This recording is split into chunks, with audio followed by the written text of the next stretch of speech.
Alhamdulillahi rabbil alamin an bɛ ala fo ka ala tanto ka ala barikada an bɛ soli dalu la so kɛrɛma ka Muhamadu ibn Abdullah sallallahu alaihi wasallam an bɛ soli a so dingɛw kan an bɛ soli an dɔgɔtɔrɔman bɛɛ lajɛlen kan ka foli kɛrɛnkɛrɛn ka ɲɛsin an karamɔgɔ ani an ka seko ma ni o ye son excellence sidina Cheikh Umar Siribulal Faruk ayatullahi fi dini an bɛ a fo nin kɛnɛ kan ka waleɲuman dɔn dan tɛ foli ani waleɲuman dɔn min na ka foli kɛrɛnkɛrɛn Hɔrɔnya TV jabarani sugantiba bɛɛ ma Mali kɔnɔ Mali kɔ kan diɲɛ fantan a naani bɛɛ lajɛlen fɛ k'aw fo ka waleɲuman dɔn aw ka jabarani mandi sugantili la alhamdulillahi rabbil alamin an bɛ ala dɔnna k'a fɔ nin an ye an ka jɛmukan mandi kɛnɛ kan an ko min ma ko baarakɛlaw ka kɛnɛ dɔkɛlaw ka kɛnɛ sɛbɛkɛlaw olu ka kɛnɛ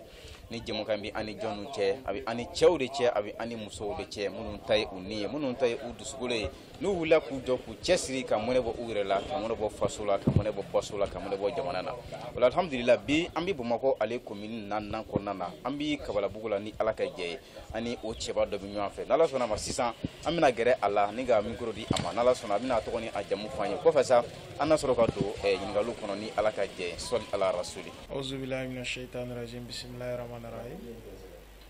alhamdulillahi rabbil alamin allahumma salli ala sayidina muhammadin wa ala ali sayidina muhammadin wa sallim alhamdulillah mala fo ka tanu ka barkada ne tɔgɔ ye Ibrahim Konate ka bɔ entreprise Babinto Balo la n'o ye EBB ne ye directeur général ye Kabalabugu yan nɔ. Wala Ibrahim alhamdulillah an ye kɔrɔfɔ faamuya an b'i fo kosɛbɛ ka waleɲuman dɔn dan tɛ foli min na wala y'a fɔ cogo min na entreprise Babinto Balo an bɛ ale kɔnɔna na Bamakɔ ale sigida naaninan wala n'ala sɔnna Ibrahim entreprise Babinto Balo yɛrɛ ka service u ka baara yɛrɛ ye jumɛn ye en global. Alhamdulillah rabbil alamin comme an y'a fɔ ye cogo min na entreprise Babinto Balo a ka baaraw ka ca baara bolofaraw ka ca kɔnɔ i b'a fɔ comme so baaraw kana foro baaraw la kana mɔgɔninfinya yɛrɛ la an ni ɲɔgɔn cɛ mɔgɔw mɔgɔya bɛ se fɛn minnu ma olu baaraw caman ka taa se commerce général ma n'o ye sanni feerew ye voilà entreprise in ka base ye ninnu de ye en nebo an kɛlen don ka mun sigi a la les travaux et commerce général baaraw ale ni sanni feerew commerce général kɔ entreprise in ka baara baselen don ne kan globalement. Ok Ibrahim an y'o baara faamuya n'ala sɔnna i bɔra ka ninnu caman fɔ sisan an bɛ fɛ ka yɔrɔ min dɔn sisan yalima soko kɔnɔna na soko yɛrɛ baara kɔnɔna na aw ka baara ye jumɛn précisément ale domaine kɔnɔ. Bon soko la soko domaine baara ka ca parce que baara o baara bɛɛ b'a dɔn fo a ɲɛdɔnbaga ɲuman de k'a baara kɛ donc n'o kɛra i b'a ye alhamdulillah so bɛ kɛ so ɲuman ye a bɛ sotigi damu et puis baarakɛbaga yɛrɛ fana bɛ tɔgɔ ɲuman sɔrɔ ni ala sɔnna a ma donc hukumu de kɔnɔna la so baaraw kɔnɔna la an bɛ fɛn caman kɛ so baaraw kɔnɔna la ka taga se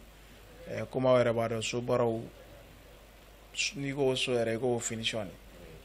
ɲuman ka so finition kɛ ka baara kɛ ka ɲa à travers des plans ni en tout cas an kɔni tɛ so baara foyi kɛ fo an ka bɛɛ yirila sur tous les papiers n'i ka so in baara kɛra tan a kan ka ne di n'a kɛra tan a kan ka bɛn ne ma a kan ka ne kɛ a photo bɛ yir'i la en flagrant i yɛrɛ b'a photo ye donc i b'a ye fɛnɛ alhamdulillah n'a a pratiquera avec les techniciens donc a bɛ taa kɛ o ye a bɛ taa finition bɛ taa bɛn o de ma so baaraw la comme so baara kɔnɔna domaine kɔnɔna ka dun kosɛbɛ kɔrɔdaw b'a la portes b'a la portes ni vitres bon hali porte ni vitre minnu bɛ yen nɔ ni aluminium quoi donc hali minnu bɛ yen nɔ hali qualité ka ca portew qualité ka ca les gris fana qualité ka ca mais ce qui est sûr i b'a sɔrɔ sisan nɔ entreprise yɛrɛ de bɛ sotigi dɛmɛ ni proposition ka proposition ye jumɛn gris caman b'a photo donc olu bɛ kɛ sur papier kan k'a yira sotigi la ni gris ye nin ni gris ye nin ni gris ye nin ni qualité ye nin qualité ye nin donc sotigi yɛrɛ ka choix fɛ donc an bɛ gris ninnu feere an ma o position de la donc gris ninnu baara bɛ latɛmɛ o position de la donc ni mɔgɔ dɔw bɛ yen hali de ka d'olu ye porte la da la ani fenêtre la donc hali qualité fɛnɛ ani a genre hali genre tɛ kelen ye dessin modèle tɛ kelen ye hali la donc a dessin modèle bɛɛ a modèle caman ba o bɛɛ bɛ taa proposer ye sur un petit livre kɔnɔna la c'est un petit papier donc i yɛrɛ b'a lajɛ i ka choix ye mun ye donc ni ne ka choix ye ni ne ka di n ye directement o cogoyaw bɛ f'i ye ni bɛn kɛr'o la wa i b'a ye o de bɛ don i ka baara la o de bɛ abouti finition na ka k'i ka baara ye donc comme an y'a f'i ye cogo min na carreau fɛnɛ comme commerce général b'a kɔnɔ a ka baara ye commerce général munna commerce général nana a kɔnɔ puisque baara minɛnw Mali kɔnɔ bi minɛnw qualité cayara i b'a sɔrɔ minɛn qualité kelen qualité sigiyɔrɔma caman don bon kuma dɔ la mɔgɔ bɛɛ tɛ yen nɔ ko temps b'i bolo k'i yɛrɛ ka minɛn yɛrɛw ɲini a ɲinama ɲuman kan bon kuma dɔ la mɔgɔ dɔw bɛ u t'a dɔn fɛnɛ n'i taara suguw kɔnɔ k'i bɛ taa sanni k'i yɛrɛ ma ten a b'an sɛgɛn terrain kan puisque misali la sa i b'a sɔrɔ carreau qualité kelen bɛ même dessin même dimension i bɛ taa sɔrɔ a qualité sigiyɔrɔma 4 bɛ yen u si tɛ bɔ dugu kelen ni kelen na bon n'a fɔra i ɲɛna ko nin ye nin ye n'i taara o ɲɔgɔnna dɔ tangana bon i b'a sɔrɔ carreau datɔ carreau cita ka ca épaisseur ka fɛgɛn fɛn dɔ bɛ kɛ carreau la ni colle don n'a bɛ carreau minɛ ka ɲa ni tapage la bateli la quoi carreau bɛ bate ka ɲa ka a kɔw tilen a bateli la i b'a ye carreau camanba de bɛ ci o bɛ wuli donc o yɛrɛ ye perte ye sotigi ma kosɛbɛ donc maintenant carreau ninnu na carreau bɛɛ bɛ yirila de ni i ko k'i bɛ mun fɛ nin qualité de ka ɲi bon nin qualité de bɛ taa nin bɛ taa a bɛ yiri la carreau kisɛ yɛrɛ de bɛ taa d'i ma ka yiri la i b'a ye ɲɛ la wa i b'a minɛ i tɛgɛ la fɛnɛ k'a ye wa avant que i ka a choisi fɛnɛ a photo de bɛ yiri la n'i ye photo min choisi o kisɛ de bɛna d'i ma donc n'a kisɛ dir'i ma quel que soit carreau dimension 30-30 50-50 60-60 40-40 ou bien 20 par 30 comme faïence ninnu minnu bɛ da kogo la donc ni dimension dir'i ma k'a yiri la i yɛrɛ y'a ye tiɲɛ yɛrɛ la nin don wa o kelen nin fana bɛ taa kɛ i ka baara la k'i ka baara abouti o bɛ cogo min na ali ta bɛ ten o bɛ cogo min na peinture bɛ ten o bɛ cogo min na fɛn misɛnnin fɛn fɛn bɛ kɛ da la hali da poignet an tɛ poignet k'a la an kunfɛ ten ko poignet mun ka d'an ye poignet bɛɛ bɛ kɛ ni sotigi ka choix de e yɛrɛ b'a ye i bɛ fɛ mun ka k'i ka so la avant que a ka na a kuma ka kɛ nin bɛ nin fɛ n tɛ nin fɛ a kumaw ka ca a bɛɛ de bɛ yirila en détail e yɛrɛ de b'i ka choix kɛ so hokumu kɔnɔna la o bɛ cogo min na staffuw fana bɛ ten les staff so sanfɛla la i b'a ye staffuw bɛ kɛ ka décoration kɛ télévision sigiyɔrɔ la staffuw bɛ kɛ ka décoration kɛ même dans les cuisines i b'a sɔrɔ cuisine na cuisine kɔnɔna la les petits étagères la voilà olu bɛɛ bɛ kɛ ni staffuw ye ka ɲa a tɔgɔ poivre ni fɛn mugu bɛ kɛ fɛn minnu kɔnɔ komi an tɛ musow ka fɛnw dɔn kosɛbɛ ani kɔgɔmugu donc olu sigi yɔrɔnin ninnu cɛ ɲumanniw donc ka taa fara fɛngɛ kɔnɔla k'a tɔgɔ hali ɲɛgɛn kɔnɔla bɛ se ka décorer kosɛbɛ yɛrɛ de i b'a ye i bɛ fɛn fɛn ta yɔrɔ o yɔrɔ i b'a ye a bɛɛ placelen don a cogoyaw la ka taa se appareil sanitaire ma donc ni so baaraw kɛra ka carreau da alhamdulilayi mago bɛ se appareil sanitaire ma n'o ye ɲɛgɛn kɔnɔ minɛnw ye appareil sanitaire jarw bɛ yiri la nin jar nin ye premier choix nin ye deuxième choix ye nin qualité bɛ taa nin bɛ taa a bɛɛ photo de bɛ yiri la donc n'i ye mun choisi uniquement directement an b'o kelen de fournir ma k'o sigi i fɛ yen voilà donc olu ye o hokumu kɔnɔnaw ye comme a kumaw ka ca a bɛɛ tɛ se ka fɔ sigiyɔrɔ kelen. Ibrahim ne y'a faamuya sisan nin bɛɛ lajɛlen kɔfɛ yalima mɔgɔ minnu fana bɛ yen parce que an ka tukarankew an b'a ye olu ka sojɔ ka ca yan kosɛbɛ donc olu minnu bɛ yen sisan yala u bɛ se ka aw lasɔrɔ misali la aw yɛrɛ k'u ka minɛn san u ye donc ka tila ka a baara fana kɛ yala possibilité fana bɛ yen o kɔkanmɔgɔ ninnu ye yan. Bon très généralement kɔkanmɔgɔ ninnu yɛrɛ an hakili to olu la kosɛbɛ an hakili to olu la plus de au-delà de 70 à 80%. an hakili to olu la puisque kɔfɛ baara de ka gɛlɛn kosɛbɛ kɔfɛ baara la i b'a dɔn bamananw b'a fɔ cogo min na ko bɛɛ ka tubabu kɛ nin bɛ faransi u t'a fɔ ten cela veut dire que bɛɛ dɔnbaga dɔ bɛ extérieur la donc extérieur la mɔgɔw an n'u bɛ kuma kosɛbɛ u bɛ degun caman de yira an na i b'i ka wariw di mɔgɔw ma u t'a kɛ baara tɛ kɛ ka ɲa bon u ta minɛn dɔw k'i ka baara la minnu bɛ n'a ma ɲi n'a bɛ taa a bɛ taa alors que o dun bɛ wari ɲini gɛlɛyabaw de kɔnɔ wari tɛ sɔrɔ nɔgɔya la hali Mali yɛrɛ la yan nɔ mais wari bɛ ɲini gɛlɛyaba de kɔnɔ bon an dun ka slogan n'an tagabolo ye jumɛn ye e man ka sɛgɛn ka wari ɲini ka tila ka sɛgɛn k'o dun quoi. Chez nous ça c'est impossible. I bɛ sɛgɛn ka wari ɲini k'i damu n'a ye. Voilà, o de la o de b'an fɛ yan nɔ. Mais ka sɛgɛn ka wari ɲini ka tila ka sɛgɛn ka wari dun, ah chez nous c'est impossible. Donc c'est pour cela an ye jɔyɔrɔ fanba di an ka kɔfɛmɔgɔw ma. Ni jumɛn? Kelen, i b'a sɔrɔ an ka kɔfɛmɔgɔw très généralement sara bɛ kɛ kɔfɛ ni fɛngɛ de ye, a tɔgɔ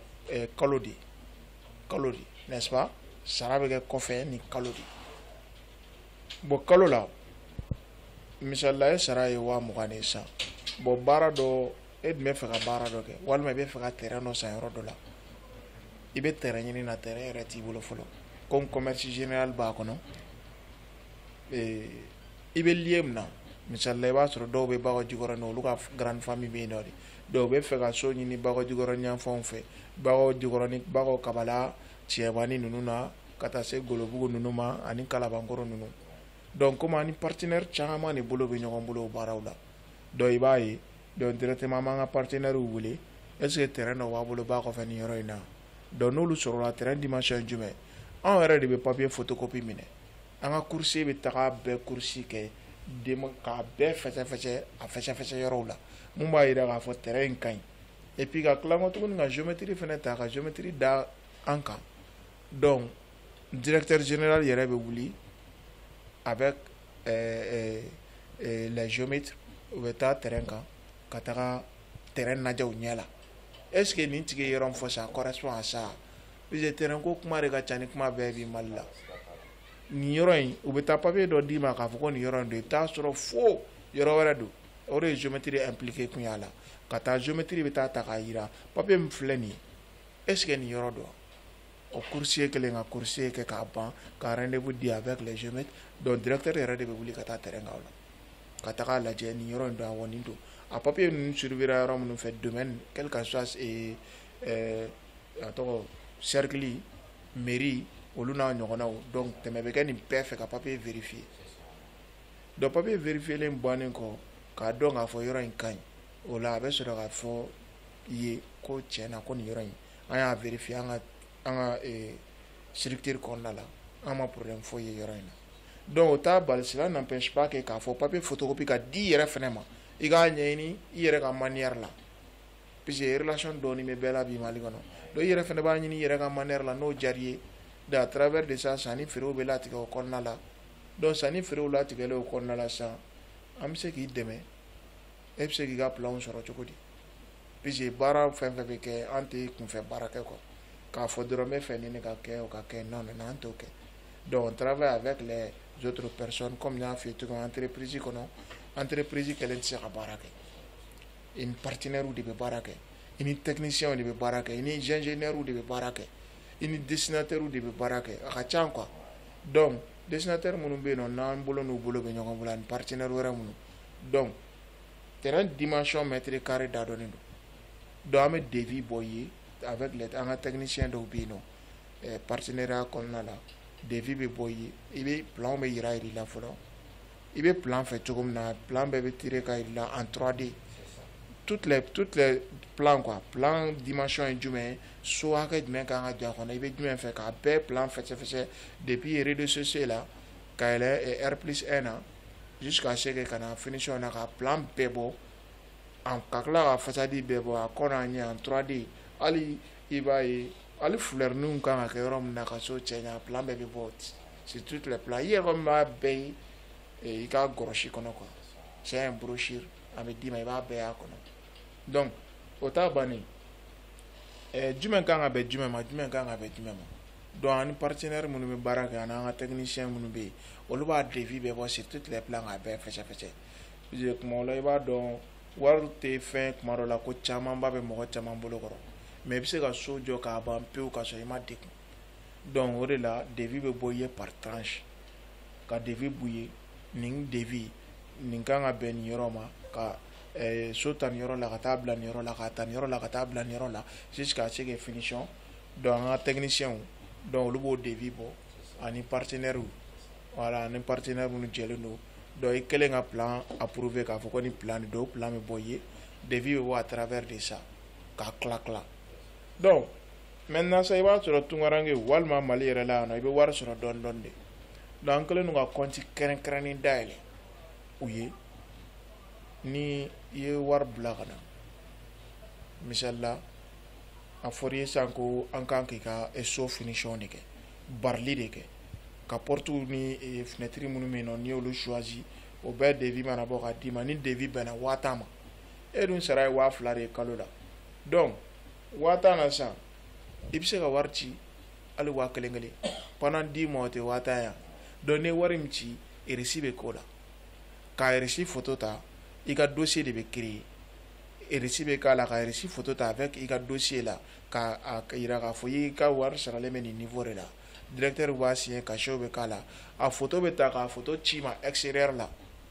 et puis reçu min bɛ yen nɔ anw t'a garder dɛ an kɔni bɛ wari garder k'a bila compte la yen donc reçu min bɛ yen reçu in mɔgɔ jumɛn ka di ye reçu in ka taa d'o ma Bamakɔ fan bɛɛ fɛ donc i b'a ye directement an ka coursier bɛ yen nɔ reçu bɛ d'o ma k'o tigi ka numéro d'o ma a bɛ taa reçu di o tigi ma fo sigiyɔrɔ la donc jusqu'à ce que i ka wari bɛ dafa i mago bɛ mun na i ka wari mana dafa ka bɛn o ma donc o bɛ exécuter ka bɔ yen o baara bɛ kɛ ka bɔ yen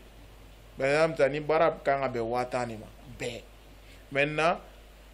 baara devis bɔra ka devis tila 2 ye 5000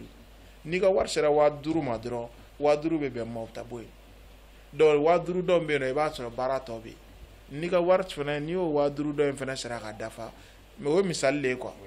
donc la donc o fana baara bɛ kɛ ka bɔ yen nɔ a bɛ o y'a sɔrɔ plan bɛɛ yirili la ka fɛnw bɛɛ yir'i la wa baara finition bɛ taa abouti ka k'o de fana voilà bon an ka technicien minnu fana bɛ terrain kan n'u bɛ taa baara ninnu kɛ contrôleur général b'u la mun bɛ yen nɔ n'o ye ingénieur ye ale bɛ t'u contrôler k'a sɔrɔ u tɛ yen sur le terrain à son absence n'u tɛ yen quoi tuma min na u tilala baara la karodala taara ka tila karoda la barilikɛla taara maçon taara ka tila barili la alidonna taara ka tila alidonna donc n'i tilala dɔrɔn de fait que i bɛ entreprise wele k'a fɔ k'i tilala ingénieur bɛ wuli ka taa vérification na i kɔfɛ donc ingénieur mana bɛɛ vérifier k'a dɔn tiɲɛ yɛrɛ la baara in ɲɛna a kɛcogo ɲuman ye nin ye a y'a vérifier a kɛcogo ɲuman ye nin ye donc ingénieur bɛ sɔrɔ ka feu vert di k'a fɔ tiɲɛ na cɛ baara in banna mais ni baara in ma ɲa directement a bɛ courant k'a kan ka yɔrɔ photo ta k'a filmer ka segin n'a ye bureau la i bɛ wele bureau la k'a yir'i la donc a bɛ tila ka taa terrain kan tuguni baara in kan ka kɛ cogo min na a bɛ taa kɛ ten. ayiwa Ibrahima an ye i ka kɔrɔfɔ faamuya nin bɛ min yira an na dɔrɔn a bɛ ladiriya baara kɔnɔna na a b'o o de yira an bɛɛ lajɛlen na an bɛ nin fɔ an ka kumaw la siɲɛ caman baara kɛli o ye baaraba ye mais ka baara kɛ tilennenya kɔnɔ ani ladiriya kɔnɔ siga t'a la o kɔni o ye jɔyɔrɔw la sanada ye o tuma na an bɛ a deli ala fɛ ala ko nɔgɔya baarakɛla kelen kelen bɛɛ ye an bɛ entreprise Banbitu Balo an bɛ aw fo kosɛbɛ aw ka wulikajɔ ani aw ka cɛsiri la ni tɛmɛnen kɔfɛ ka bɔ yen i da sera commerce général ma hali n'a sɔrɔ i da magara la commerce général nin fɛnɛ kɔnɔ a b'olu fɛnɛ kɛ cogoya jumɛn na mais ni mun de bɛ aw ka commerce général in na. Bon, alhamdulillah n'a fɔra ko commerce général généralement général ye tout de quoi généralement fɛn o fɛn bɛ yen ko a bɛ feere Mali sariya y'a daga ko k'a feere anw yɛrɛ danbe y'a daga k'a bɛ feere anw danbe pese comme an b'o fɔ mun na fɛn bɛɛ bɛ yen nɔ sariya bɛ se ka fɛn dɔ daga mais i yɛrɛ danbe n'i ka hɔrɔnya n'i ka diinɛ tɛ sɔn a feereli ma donc an t'olu fɛn masina o feere sariya ta kɔfɛ faso sariya ta kɔfɛ an ka danbe n'an ka diinɛ anw ye silamɛw de o bɛ fɛn minnu wajibiya k'a feere an b'olu de feere tel que n bɛ se k'an da maga fitinin na an bɛ mɔgɔw dɛmɛ kosɛbɛ kosɛbɛ fournisseur in hukumu kɔnɔna la tel que bureau minnu filɛ nin n'an bɛ ninnu yɛrɛ kan an bɛ bureau ninnu an b'olu fournir kosɛbɛ bureau ninnu meuble ninnu ordinateur ni les armoires et puis ani table ninnu ni chaise ninnu an bɛ ninnu fournir kosɛbɛ ka taa se hali dɔgɔtɔrɔminɛnw clinique de b'e bolo i b'a dɔn clinique la komi an y'a fɔ cogo min baara daminɛw ma nɔgɔn i mago bɛ dɔgɔtɔrɔminɛn qualité o qualité la dɔgɔtɔrɔminɛn fɛn o fɛn bɛ k'i mago b'a la clinique b'i bolo dɔgɔtɔrɔso b'i bolo liw ka taa bila furaw ka taa bila dɔgɔtɔrɔminɛn tɔw la matériel minnu bɛ sixième ninnu ni fɛn o fɛn bɛ yen k'a bɛ dɔgɔtɔrɔminɛn kɔnɔna la ni mago b'a la il suffit que an k'a dɔn dɔrɔn i mago bɛ nin na hali n'a tɛ Mali la yan an bɛ se ka commande kɛ k'a las'i ma mun kosɔn i ka dɔgɔtɔrɔso bɛ se ka kɛ dɔgɔtɔrɔso ye mun lawasalen don ka bɛn ni banabagatɔw ye ala ka kɛnɛya da ni banabagatɔw bɛɛ ma donc olu kow bɛ yen nɔ ka taa fara location de voiture an b'a ɲini o fana kɔ parce que i b'a sɔrɔ kuma dɔw la an ka tunkaranke minnu bɛ na a ka d'u ye kuma caman ka circuler bɔ Bamakɔ dun ye dugu ye kuma dɔw la bɛɛ mago b'i bolo fana voilà bon ka mobili d'i ma k'i ka séjour kɛ ani chauffeur a n'a chauffeur voilà donc an b'olu kɛ ka taa se kuma dɔw la e yɛrɛ de bɛ fɛ ka taa mission na i bɛ fɛ ka taa mission dɔw la dugu dɔw la dugu kɔnɔ ni dugu kɔ kan ka mobiliw d'i ma minnu ye katikatilamanw ye ani mobili fitininw bɛɛ b'a la peut-être du kɔnɔ baaraw bɛ se ka kɛ ni mobili fitininw ye mais voyage baaraw ka kɛ ka ɲa o cɛ ka ɲi katikatiw de la an bɛ katikatiw d'i ma ani a chauffeur minnu bɛ yen nɔ n'u hakili sigilen don kosɛbɛ donc ka taa i ka mission kɛ 5 jours 10 jours 1 mois dugu kɔnɔ dugu kɔ kan ou bien e de bɛ fɛ i ka mobili dɔ nalen don a bɛ port dɔ la ka na n'a ye voilà olu n'a ɲɔgɔnnaw ka taa se hali mariage la mobili t'i bolo walima mobili minnu b'i bolo i bɛ fɛ ka mariage kɛ n'a ye ka taa yɔrɔ minnu na a sɛgɛn ka bon mariage dɔw bɛ yen o course ka bon i b'a sɔrɔ muso bɛ Lafiyabugu mais kɔɲɔmuso bɛ fɔ Kati voilà donc olu n'a ɲɔgɔn an bɛ mobili fana d'i ma location na par jour a ka chauffeur fana d'a kan donc baara bɛ daminɛ wagati n'aw tilala ka baaraw la tuma min na chauffeur bɛ segin ni mobili ye bon n'a ka d'i ye fana k'a décorer an b'olu baara ninnu ɲɔgɔnnaw kɛ ni ala sɔnna a ma quoi inchallah. Ayiwa Ibrahim n'ala sɔnna o kɔrɔfɔ faamuyara n'ala sɔnna an b'i fo kosɛbɛ nin kɔfɛ i y'a fɔ i ka kuma na fana aw ye forage fana baara kɛ forage fana na i bɛ se ka mun fɔ an ye ale fana niveau la. voilà bon alhamdulilayi comme i ye forage baara fɔ cogo min na forage ye fɛn ye Mali la an tun bɛ forage sen Mali la a mɛnna depuis plus de 10 ans kabiri forage den kelen sociétés de b'a sen walima ONG de bɛna forage sen mɔgɔw ye a machine yɛrɛ pour que i kun k'a ye ɲɛ la a ma nɔgɔn bon fo kana se forage bɛ cogo min na bi bɛɛ donna la bon jama dun mana don fɛn min na kuma caman a fɛn tununnen bɛɛ tɛ forage kuma ka ca san kosɛbɛ mais ni ala sɔnna a ma ka forage sen ka forage kɛ forage ɲuman yɛrɛ ka occuper ka ɲa et puis ni forage dɔnbaga ŋanaw ye comme dugukolo kɔrɔ a b'a dɔn cogo min na dugukolo kɔrɔla la fɛn dɔw de bɛ dugukolo kɔrɔla la an yɛrɛ ni ɲɔgɔn cɛ termew na an b'a dɔn granila ani ɔrɔsi minnu bɛ dugukolo kɔrɔ ka taa se bu ninnu ni a tɔgɔ fo ɔrɔsi jukɔrɔla la donc forage mana sen ka bila o niveau la pour que forage ka kɛ forage ɲuman ye calcul dɔw de b'a la kosɛbɛ minnu bɛ yen nɔ n'olu man ka cɛ tuyau qualité dɔw de kan ka jigin a kɔnɔ tuyau dɔw bɛ yen n'a bɛ fɔ olu ma ko kiripini minnu bɛ ji sɛnsɛn kabiri duguma bon olu minnu kan ka jigin a kɔnɔ a cogoyaw la ni bɛɛ donna a la wari fasugu bɛɛ bɛ minɛ a la n'i ko k'i b'a occuper k'a kɛ a yɛrɛ i b'a sɔrɔ a tɛ se bon ni dun ko k'i b'a k'a yɛrɛ bi i b'a dɔn bi mun ka di mɔgɔw ye fɛn da nɔgɔmani de fɛn da nɔgɔmani dun an bɛɛ b'a dɔn ɲuman tɛ donc ni forage b'i bolo k'a si forage kunkun n'a ɲɛɲɛ de A à Z an b'a bɛɛ de walawala ye lieu jumɛn de don puisque lieu tɛ kelen ye farama yɔrɔw bɛ yen bɔgɔma yɔrɔw bɛ yen buuma yɔrɔw bɛ yen n'an b'a fɔ ma forage à la boue ale de senni ka gɛlɛn kosɛbɛ donc mais kunkun ni ɲɛɲɛ min bɛ forage ko la an b'a expliquer k'a sɛgɛsɛgɛ k'a ɲɛfɔ i ye ka ɲa hali fɛn dɔw bɛ kɛ forage kɔnɔ n'u b'a fɔ ma ko gravier minnu b'a permettre que ji min bɛ don kiripini kɔnɔ duguma forage sɛnɛw b'a dɔn quoi ji min bɛ don kiripini kɔnɔ fo sous-sol la fo duguma gravier min bɛ k'a la gravier qualité jumɛn ka ɲi qualité jumɛn ma ɲi jumɛn bɛ se ka ji sɛnsɛn ani bɔgɔ kana jigin i b'a ye dɔw ka forage kɔnɔna la forage mana kɛ cogo cogo kuma bɛɛ i bɛ t'a sɔrɔ bɔgɔ caman de bɛ barikon kɔnɔ château kɔnɔ sanfɛ tiɲɛ tɛ bon cogo min na k'i kisi olu ma olu bɛɛ bɛ dépend furaji siyɛnni n'a cogoyaw de ma furaji la hali ka taa se forow la ka furaji ɲuman siyɛn forow la ani château nɛgɛlama 10 000 mètres cubes ninnu ani ka taa se 20 000 mètres cubes ma olu n'a ɲɔgɔnna k'a daminɛ ka ja fo 5 mètres cubes minnu bɛ se ka foro baara yɛrɛ kɛ ani furaji siyɛnnen kɔfɛ foro la ka implantation kɛ foro kɔnɔ implantation yiri qualité jumɛn bɛ yen nɔ yɔrɔ nin so qualité kan ka nin yɔrɔ jumɛn yiri qualité jumɛn sɔn ka bɛn wagati jumɛn kɔnɔla ma ninnu bɛɛ ye calcul ni jatew de mais nin bɛɛ dimension bɛ sɔrɔ dɔrɔn n'i taara ka foro jate dɔn dɔrɔn y a combien hectares donc n'o combien hectares dɔnna kelen filanan ye jumɛn furaji baarakɛlaw mana furaji baara kɛ k'a se mansin mana sen ka ban combien mètres cubes par heure bɛ sɔrɔ furaji kɔnɔ et combien mètres cubes par heure o ye heure jumɛn kɔnɔ nin bɛ se ka mètre cube hakɛ joli bɔ n'o dɔnna furaji la par furaji à rapport la donc essai de pompage kɔfɛ donc à travers de ça calcul bɛɛ bɛ bɔ n'o de i b'a sɔrɔ hali pompe qualité min bɛ jigin furaji kɔnɔ n'a bɛ combien mètre cube sama par heure i b'a sɔrɔ furaji dɔw bɛ yen nɔ pompe bɛ jigin a kɔnɔ mais a bɛ furaji ji sama ka ban fo pompe bɛ jeni kuma bɛɛ de ka pompe bɛ jeni donc pompe qualité de jiginna a kɔnɔ mun bɛ yen nɔ ni a ma mètre cube hakɛ min bɛ a kɔnɔ ji la pompe in ka girin a ma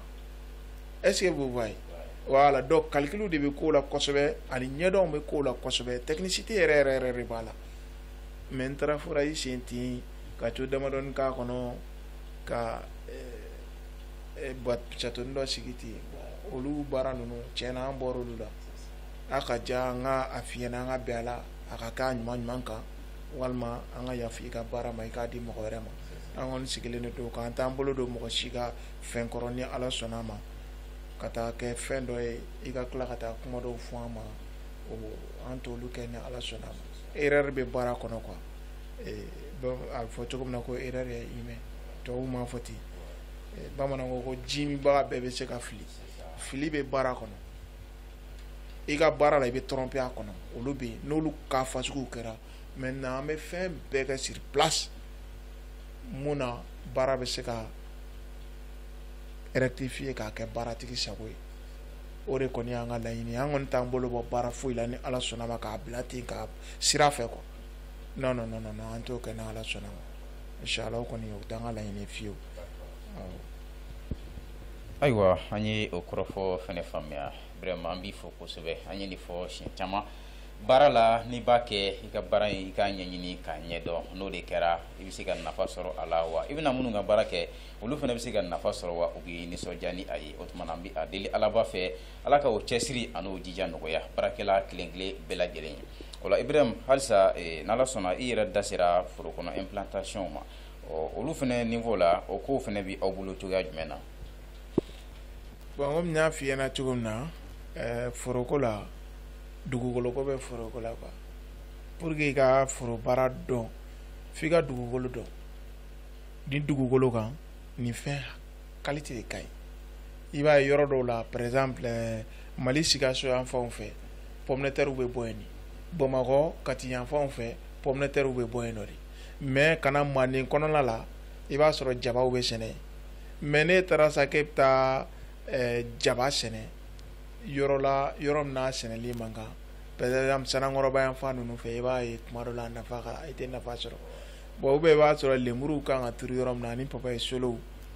ani tɔmɔnɔ gerefew ani biyaki tayilandɛw biyaki kumaba ninnu bon ninnu bɛɛ sɛnɛyɔrɔ de bɛ yen donc f'i ka dugukolo de dɔn dugukolo dun tɛ se ka dɔn f'a ka ye de donc ni dugukolo yera k'a dɔn san comme n y'a f'i ye cogo min na château pompe mun bɛ foraji mètre cube hakɛ o dɔnna hali ni rapport t'i bolo foraji la anw bɛ essayer de pompage kɛ par jour kɛ k'i ka pompe i ka foraji kɔnɔla ji hakɛ comme mètre cube par heure a kan k'o bɔ an b'o ɲini donc sisan ni o dɔnna dugukolo la e bɛ fɛ ka fɛn jumɛn bila a kɔnɔ donc olu fana bɛɛ diamètre bɛ dɔn quoi par exemple entre lemuruw ni ɲɔgɔn cɛ les oranges ni ɲɔgɔn cɛ mètre jumɛn bɛ yen nɔ centimètre jumɛn bɛ yen nɔ o bɛɛ dɔnnen don ni biyaki don olu ni ɲɔgɔn cɛ o dɔnnen don ni hali ni kaba don misala sisan 1 hectare kaba la sisan 1 hectare kaba la kaba si ɲuman ɲuman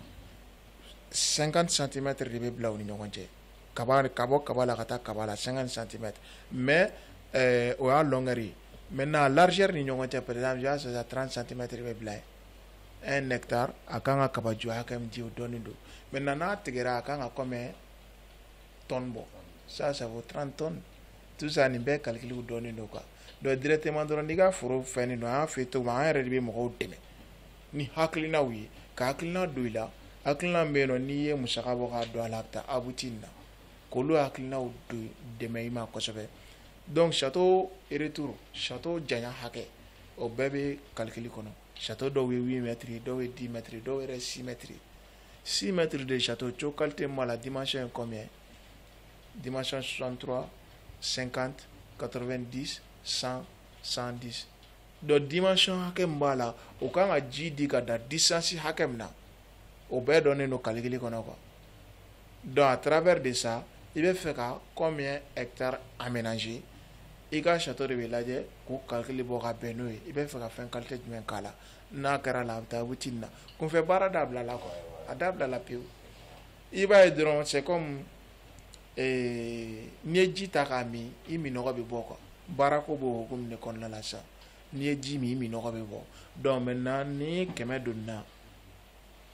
maximum nin kan ka sɔrɔ a la minimum nin kan ka sɔrɔ a la tout est connu nin bɛɛ dɔnnen don foro kɔnɔ baaraw la mɔgɔw sɛgɛnnen don foro kɔnɔ baara la kojugu kojugu i b'a ye hali mɔgɔ ko kɛlen don ka mɔgɔw sɛgɛn mɔgɔ sisan fɔlɔ mɔgɔ 10 i bɛ se ka mɔgɔ 10 ou bien mɔgɔ 5 ta ka bila ka baara min kɛ i ka foro kɔnɔ jiko ta fan fɛ an bɛ installation implantation cogo kɛ foro kɔnɔ bi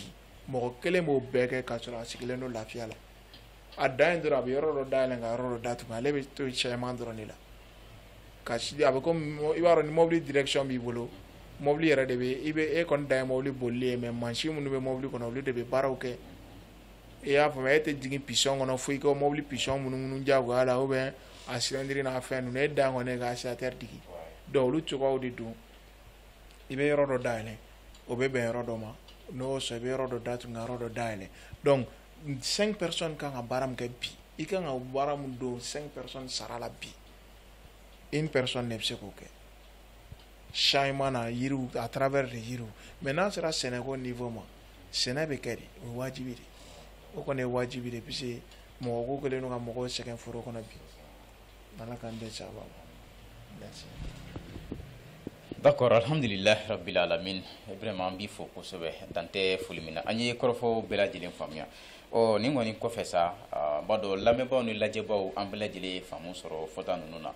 sisan an bɛ fɛ k'a dɔn aw yɛrɛ ni clients cɛ ani aw sɔrɔ cogo ɲuman ye jumɛn ye sisan mɔgɔ sɔn mɔgɔ min mago bɛ aw la ka se ka baara kɛ nimisi wasa kɔnɔna na aw ka se ka ɲɔgɔn sɔrɔ.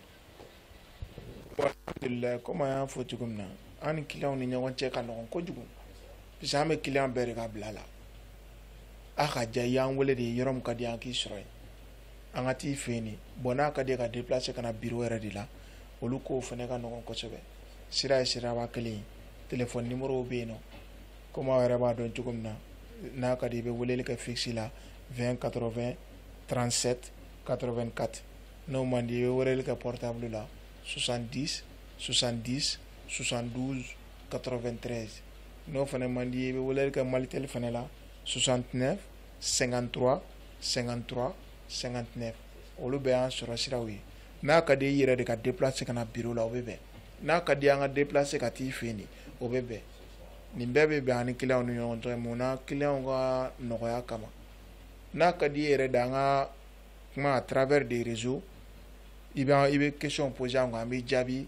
i ka cogoyaw la fo ka taa bɛn i ka cogoyaw ma an bɛ nin bɛɛ kɛ puisque dɔw bɛ temps t'u bolo u ka yeli fana ma nɔgɔn u ka déplacement ma nɔgɔn en tout cas toutes les possibilités mun bɛ yen nɔ n'a bɛ bɛn client yɛrɛ ma puisque an ka laɲini tɛ foyi ye e man ka wari ɲini ka tila ka sɛgɛn k'o dun quoi impossibilité de y'o ye chez nous quoi donc mun b'i lafiya i dan ye ka weleli kɛ nin na dɔrɔn ni ala sɔnna ma baara bɛ kɛ ka bɛn n'o de ye o y'an ni client ni ɲɔgɔn cɛ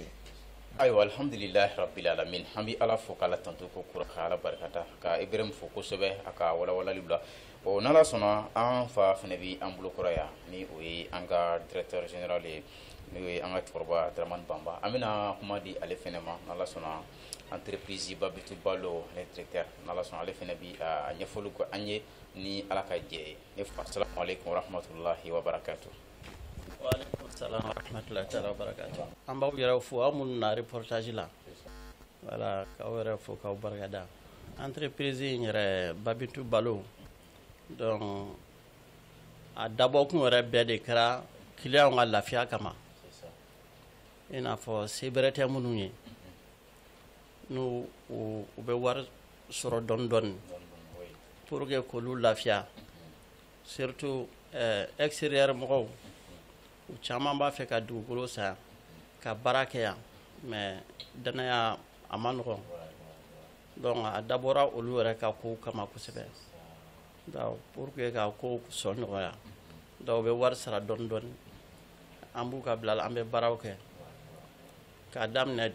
dugukolo san na ka taa se so jɔli ma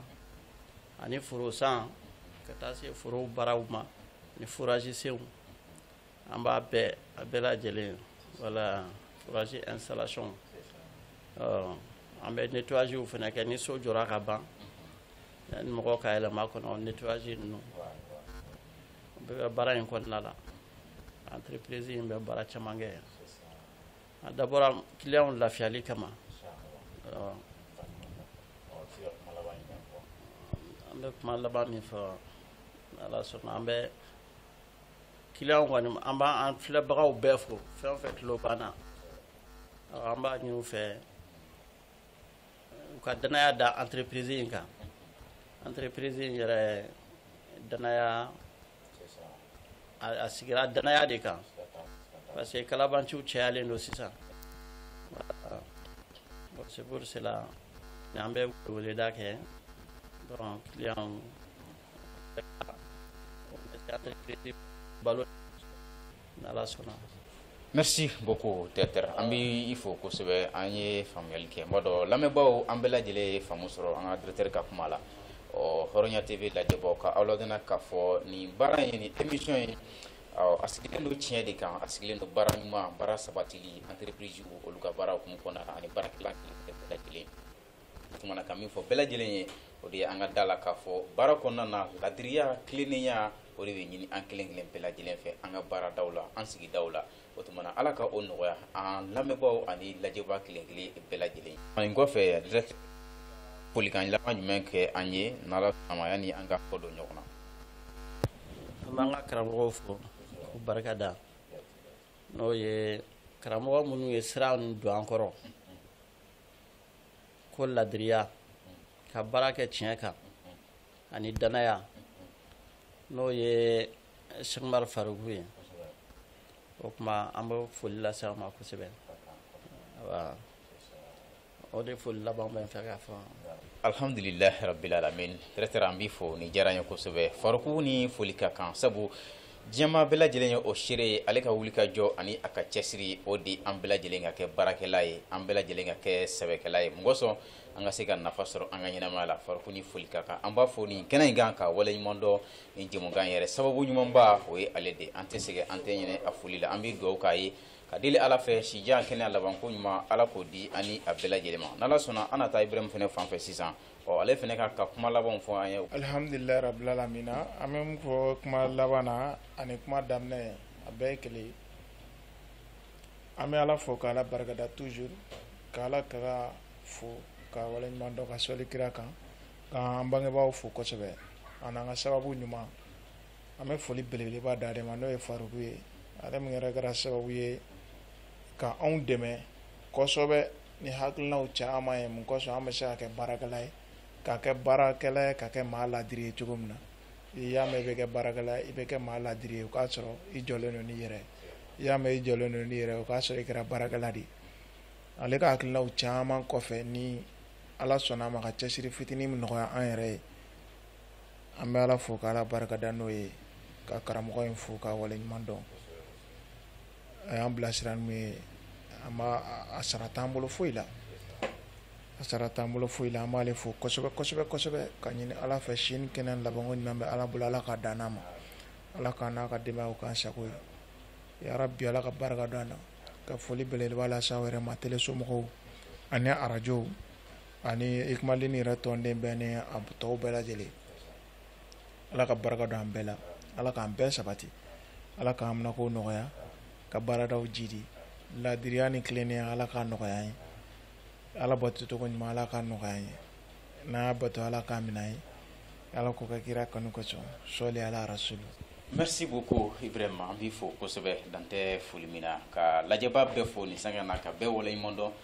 k'aw dɔ dena k'a fɔ nin tun ye an ye an ka jɛmukan Mali kɛnɛ kan an ko min ma ko baarakɛlaw ka kɛnɛ dɔkɛlaw ka kɛnɛ sɛbɛkɛlaw ka kɛnɛ an y'a fɔ nin jɛmukan in a bɛ an ni cɛw de cɛ a bɛ an ni musow de cɛ minnu sɔnna ka wuli k'u jɔ k'u cɛsiri ka mɔnɛ bɔ u yɛrɛ la ka mɔnɛ bɔ faso la ka mɔnɛ bɔ baso la ka mɔnɛ bɔ u yɛrɛ la ala sɔnna bi ani o cɛbaw dɔ de tun bɛ ɲɔgɔn fɛ n'o ye entreprise Babitu Balo ale ye mɔgɔ ye Ibrahima Konate ka taa se an fa ani an ka cɛkɔrɔba ma ni o ye directeur général Dramane Bamba an b'u bɛɛ fo u ka wuli ka jɔ ani u ka cɛsiri la dantɛ foli min na ka foli belebeleba ɲɛsin an karamɔgɔ ani an ka sababu ɲuman ma ni o ye son excellence Seydina Cheikh Umar Kulibali Faruk Ayatullahi fi dini an b'a fɔ ka waleɲuman dɔn dantɛ foli min na k'a ka denbaya bɛɛ lajɛlen fo a deli ala fɛ sijani kɛnɛ labanko ɲuman ala k'o di ani u bɛɛ lajɛlen ma o la k'a fɔ lajɛbaa bɛɛ ye ko nin tun ye an ye an ka jamukan Mandi kɛnɛ kan an bɛ kabe da aw ye sa k'a fɔ ko aw kan bɛ jamukan wɛrɛ kɛnɛ kan ni ala ka jɛ ye wassalamu alaikum wa rahmatullahi ta'ala wa barakatuh.